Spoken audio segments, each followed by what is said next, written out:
I don't want to say this, but this might be the last year for MSD. I don't hope that is, but who knows. 5-time IPL winners, but last season was a disaster for CSK. Last season they finished on the bottom of the points table. That has never happened before. But CSK has done one thing in this particular auction. CSK ने इस बार young players पे अपना दाव खेला है. And with my observation, I can say this is not MS Dhoni's team. This is more of a Rituraj Gaikwad team. And इस team के साथ CSK ने ये दिखाने की कोशिश करी है, we are not trying to win the trophies and we are not making the team for next 2 years. We are trying to build a team for 5, 6, 7 years like that. I think पिछले 2 साल पहले अगर आप template देखोगे तो this was not the CSK template. CSK used to take experienced players, try to use them, try to use all their experiences, maybe win a trophy in 1 or 2 years like that. And they just went away with those players. That was the template which CSK was using. But यार leadership change होने के बाद I think Gaikwad has shown his faith in the younger players. 14.2 crore में 2 players को खरीदा CSK ने. CSK never used to give this particular money to any such player in the auction. CSK की ये आदत नहीं है इतने पैसे देने की, बट इस ऑक्शन में 2 अनहर्ड नेम्स पे उन्होंने बहुत ज्यादा पैसे खर्च किए हैं. कार्तिक शर्मा, प्रशांत वीर. मैं ट्रेनिंग की वीडियोस देख रहा था कार्तिक शर्मा की. यार वो बंदा ही इज अ लिटरल 6 हिटर. कुछ ऐसे बंदे होते हैं जो स्पिन को कुछ नहीं समझते. Virender Sehwag used to tell, I don't consider of spinner as a bowler. तो Kartik Sharma was showing that tendency. He was trying to hit every ball out of the park. He was connecting some as well. I think Kartik Sharma is an interesting bet. And Prashant Veer is a direct swap for Ravindra Jadeja. I mean, Jadeja की जगह यार कोई fulfil नहीं कर सकता CSK में honestly. But the thing is, किसी ना किसी को आपको उस रोल में डालना पड़ेगा. They have bought 2. They have bought Prashant Veer and they have also bought Akil Hussain. But the thing is यार, अगर आप अकील हुसैन को खिलाते हो तो आपको एक विदेशी कम खिलाना पड़ेगा. आप उसके अलावा 3 ही खिला सकते हो. तो I think they have played the right bet by taking both Prashant Veer and Akeel Hussain. And our great Mahi, I don't know यार, संजू सैमसन के आने के बाद से मुझे ऐसा पर्सनली फील होता है this might be the last year. क्योंकि यार I guess Dhoni was stretching his tenure with CSK just because CSK के पास कोई वैसा इंडियन विकेट कीपर एस्टैब्लिश था नहीं. They tried Urvil Patel last year, by the way. They tried him, he was fine as well. But this year they have got in Samson. I don't want to say this, but this might be the last year for MSD. I don't hope that is, but who knows.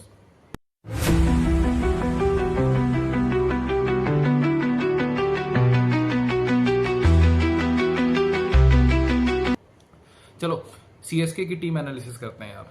अगर आप designated batters देखोगे CSK में, they have Dhoni, they have Gaikwad, Brevis, Mhatre, Sarfaraz, Samson, Urvil Patel and Kartik Sharma.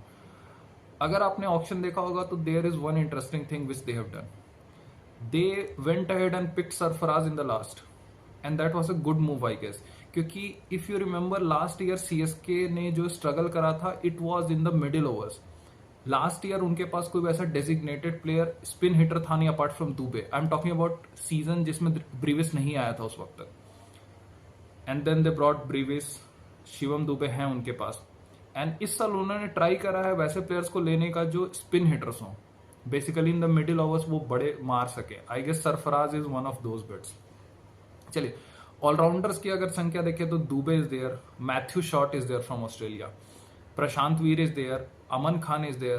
If you don't know Aman Khan had played, I guess 1 or 2 seasons. One was with Delhi, I guess. He's a good player. Aman Khan is a decent player.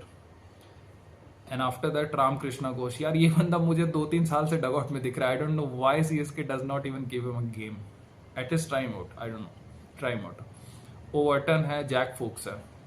अगर आप bowlers की देखोगे list तो Kamboj is there, Khaleel is there, Noor Ahmad, Mukesh Choudhary, Nathan Ellis, Akeal Hosein, Rahul Chahar, Matt Henry, Gurjapneet Singh and Shreyas Gopal. Shreyas Gopal was an interesting selection. I guess Shreyas Gopal के पीछे कुछ और teams भी पड़ी थी apart from CSK, but end में CSK ने मैनेज किया. यार why am telling Shreyas Gopal is an interesting selection, क्योंकि CSK के पास कोई लेग स्पिनर है नहीं उनके अलावा. Oh there is Rahul Chahar as well. Yes, I guess उन दोनों में से किसी एक को तो जरूर खिलाएगी CSK. Going with the CSK combination, I guess Rahul Chahar और Shreyas Gopal should be in. अगर प्रोबेबल 11 आप देखोगे मेरे हिसाब से तो Sanju Samson and Ayush Mathur should open, Gaikwad should be at number 3, Brevis should be at 4, Dube 5, and 6 number पे मेरा एक इंटरेस्टिंग सिलेक्शन है. I will tell you why.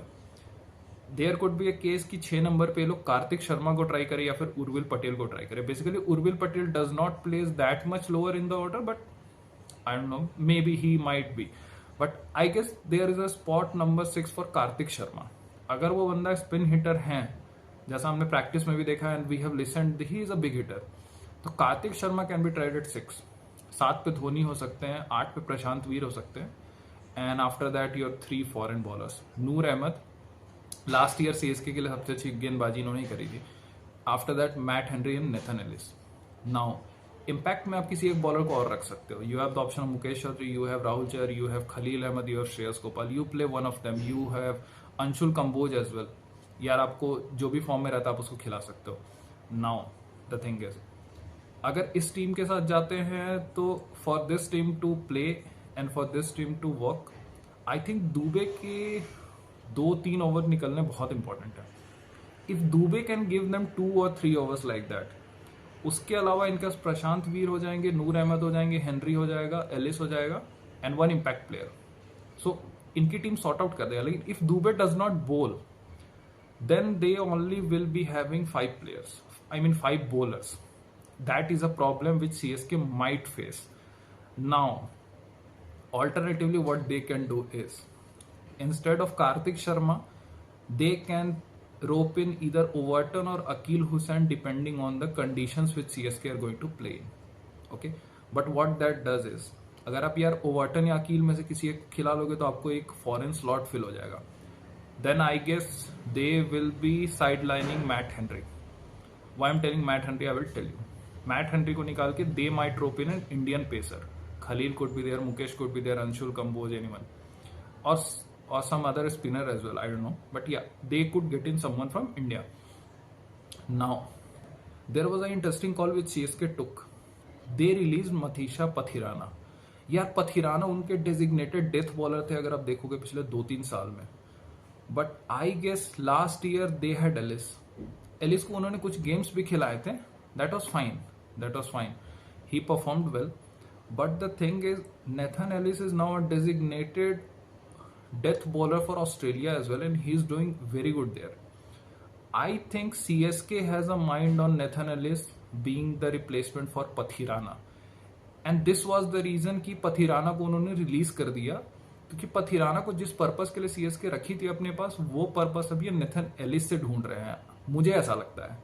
That could be the case, but इनके पास अगर एक डेजिग्नेटेड डेथ बॉलर है, that is Nathan Ellis. I am not sure who is going to be the second bowler in bowling in the death. That might be a concern for CSK. But ya, if you see, the average age of this team has definitely got down with the likes of Matre, with the likes of Brevis, with the likes of Prashant Veer, Karthik Sharma, players like that. Good team, but I think CSK ने ये team बनाई है अगले 5-6-7 years के लिए, like Mumbai use to do. Mumbai ऐसे players लेती थी, अननोन प्लेयर्स लेती थी, और उनको वो 2-3-4 साल 5 साल का रोप देती थी, so that they can get into a better player, and उसके बाद वो लंबा चलाते थे उन प्लेयर्स को.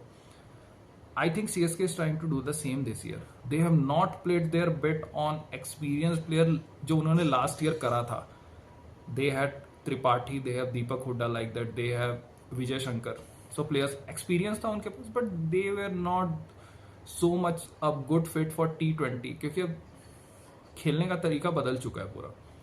So that is one thing which CSK had done. It's an interesting call. It's a very interesting call. I am not sure if this team can go into the knockouts this season, but yeah, अगर इनके 2-3 bats like मात्रे, कार्तिक शर्मा, उर्विल पटेल, प्रशांत वीर, यार अगर इन 3-4 में से कोई 2-3 बंदों ने भी अच्छा कर दिया ना इस season, CSK can do something. But if you ask me honestly, I don't think CSK will qualify for the playoffs this season. But yeah, they have definitely try and build a team for the next 5, 6, 7 years, and that is a good move. It's fine if you do not win this particular season, that is okay. We are already a 5-time champions, not a worry. But they have tried something new, and इस team को गायकवाड की कप्तानी में एक stability मिल सकती है, and Gaikwad can basically take this team and be with the same set of players for next 5-6 years.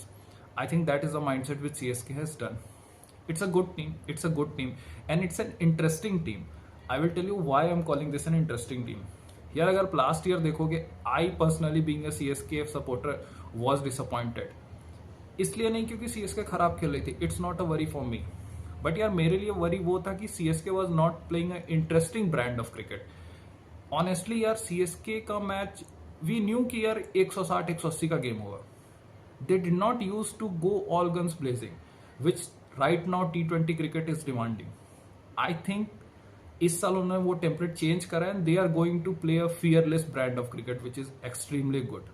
That's okay if result don't go your way, that is fine. But if you need to compete, you need to play on a certain level and you need to be aggressive right now. Yeah, T20 cricket has changed a lot and everyone has to be aggressive now. So I think what CSK has done is a good move. They have the hitters from the top, and I think yeah, that should be the template for CSK this year. Let's see where they go.